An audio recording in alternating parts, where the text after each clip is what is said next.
Comrade হেনা দাসের মৃত্যুবার্ষিকীতে শ্রদ্ধা নিবেদন করার জন্য আসছি। ইতিমধ্যেই আমাদের নেতৃবৃন্দ আলোচনা করেছেন। আমাদের সাধারণ সম্পাদক শিবনাথ চক্রবর্তী, আবু নাঈম খান বিপ্লব, দুলাল সহ আলোচনা করেছেন। আমরা যারা যারা নারায়ণগঞ্জে অবস্থান করি, বিশেষ করে হেনা দাস যতদিন পর্যন্ত নারায়ণগঞ্জে ছিলেন,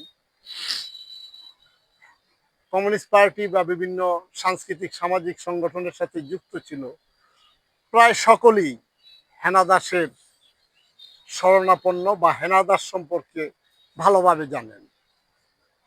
আমাদের দুলালদা বলছেন যে মাসিমার বাসায় ছিলেন, মাসিমা একজন ওনার সন্তান হিসাবেই ওনাকে দেখেছেন। আমাদের নারায়ণগঞ্জে এরকম অসংখ্য ছাত্র আন্দোলনের কর্মী ছিল, বিভিন্ন রাজনৈতিক কর্মকাণ্ডের সাথে যুক্ত ছিল, যারা হেনা দাসের এই স্নেহ পেয়েছেন এবং তার সহযোগিতা পেয়েছেন। আমাদের সময়ে যারা ছাত্র আন্দোলনে যুক্ত ছিল এবং আমাদের আগেও যারা ছিল, এরকম অনেকেই, যার কোথাও থাকার জায়গা নাই, যার কোনো নারায়ণগঞ্জে কোনো ঠিকানা নাই, বাসা নাই, এরকম কয়েকজন বন্ধু মাসিমা তার নিজের বাসায় খাবার দাবার থেকে শুরু করে সব কিছুর দায়িত্ব মাসিমা নিতেন। কোনো কোনো ক্ষেত্রে ওই শিক্ষা জীবন, কলেজ বা শিক্ষা প্রতিষ্ঠানের খরচ, বই খাতা, সেটার ব্যবস্থাও মাসিমার করে দিতেন।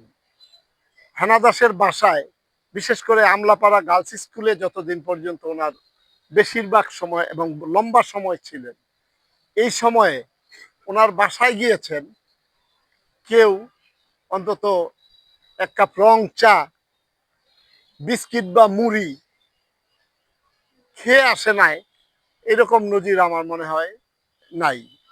বিশেষ করে আমার সিনিয়র যারা মন্টুদা, দুলালদা, রোকন বাইরে আরো যারা যারা ছিল, তারা তো মানে ওনার মানে নিজের সন্তান যেরকম, এইরকমই ওই বাড়িতে থাকতেন। আমি একটা লম্বা সময় বাসায় আসা যাওয়া ছিল।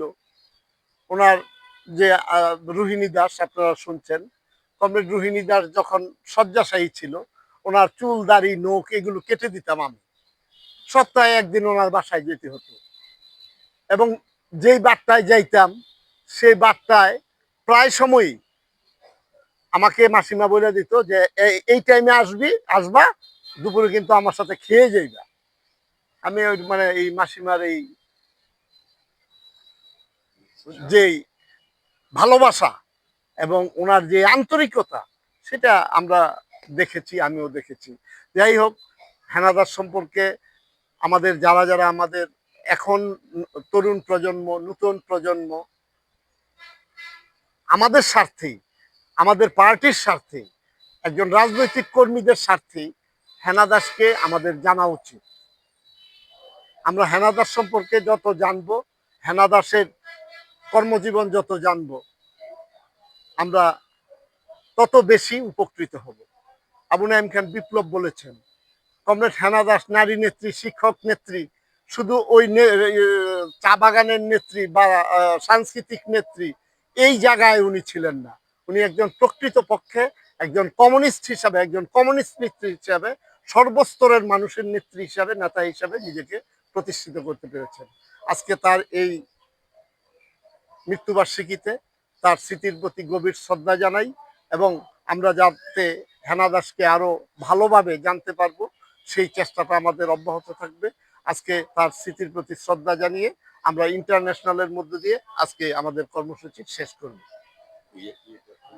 আমি আমলাপাড়া শাখা, তার যে শাখা, সেই শাখার সাথে আমি যুক্ত হই। আমি যুক্ত হয়েই তার আচার আচরণ, কথাবার্তা, পরামর্শ, স্নেহ, আদর, এই বৈশিষ্ট্যগুলো আমি খুব গভীরভাবে প্রত্যক্ষ করি।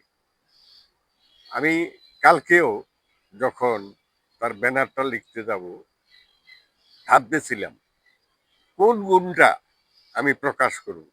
শিক্ষক, ছাত্র রাজনীতির তার অবদান, চা শ্রমিকদের জন্য তার অবদান, গণনাট্য সংঘের তার অবদান, এই দেশের শিক্ষক সমাজের জন্য অবদান, এই দেশের জাতীয় রাজনীতিতে তার অবদান, কোনটা লিখব? আসলে তার গুণের কথা আমরা বলে শেষ করতে পারবো না। আমরা যারা তাকে প্রত্যক্ষভাবে দেখেছি আর যারা হয়তো দেখি নাই, তাদের উচিত আমাদের, তার একটি বই আছে উজ্জ্বল নক্ষত্র, তার হাতের লেখা। এই বইটি পড়লে পরে আমরা জানতে পারবো, বুঝতে পারবো, এবং তার আরো বহুবিধ যে গুণাবলী আছে সেগুলো আমরা আত্মস্থ করতে পারবো, এবং আমরা আমাদের রাজনৈতিক জীবনে আমরা যারা রাজনৈতিক কর্মী তাদের শানিত করার জন্য এই বইটি অত্যন্ত উপযোগী। আমি কমরেড লাল সেনা দাসকে সর্বশেষ লাল সালাম জানিয়ে, বিপ্লবী অভিনন্দন জানিয়ে আপনাদেরকে আমি আমার